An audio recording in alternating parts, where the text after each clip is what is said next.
Hili ni kaburi la marehemu Mama Nyakigi Nyerere ambaye ni mdogo wake wa mdogo wa Mwalimu, naye ni marehemu. Ondolewa ikawa ni sehemu ya kisasa, ni sehemu ya serikali. Kwa hiyo shughuli zote zikabaki kule.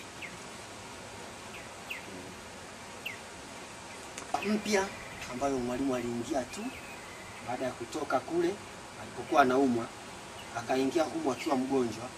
Baadaye ndio akasafiri akaenda Dar es Salaam na baadaye kwenda Uingereza kwa ajili ya matibabu.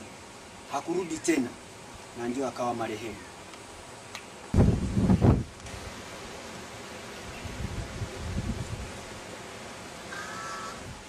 Huyu ni Chifu Nyerere Burito.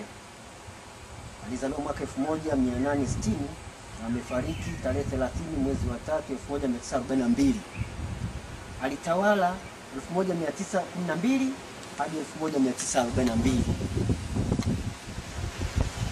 Kina Mwalimu ambaye alikuwa ni mke wa 5 tu kuolewa kwa Mzee Nyerere.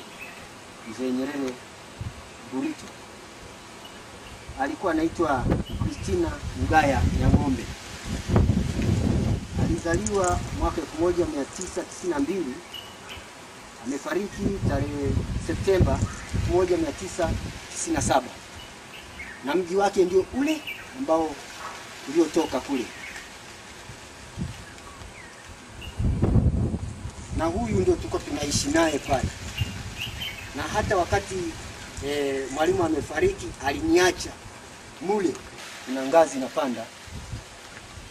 Kuna sehemu moja ambayo mwenge ulikuwa ukija baada ya kuwa unazunguka Tanzania nzima. Sasa walikuwa wanawasha tena pale, baadaye unakesha.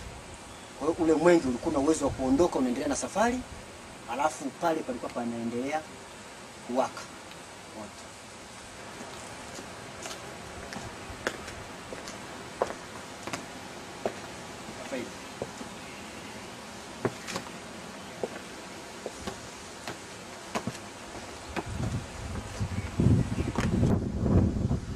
Baada ya kuwa umezunguka Tanzania nzima, ukija hapa wakati unaendelea na safari walikuwa wakiwasha na watu walikuwa wakikesha hapa.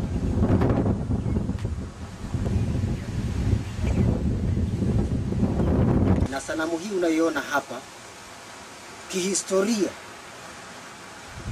wa chimbuko la muasisi wa taifa hili ambao ni Mwalimu Julius Kambarage Nyerere alizaliwa hapa. Sehemu hii tuliyosimama ndipo kitovu chake kilipokatikia, na ndio iliwekwa sanamu hii kwa ajili ya kuweka historia ya kudumu ya Mwalimu Julius Kambarage Nyerere.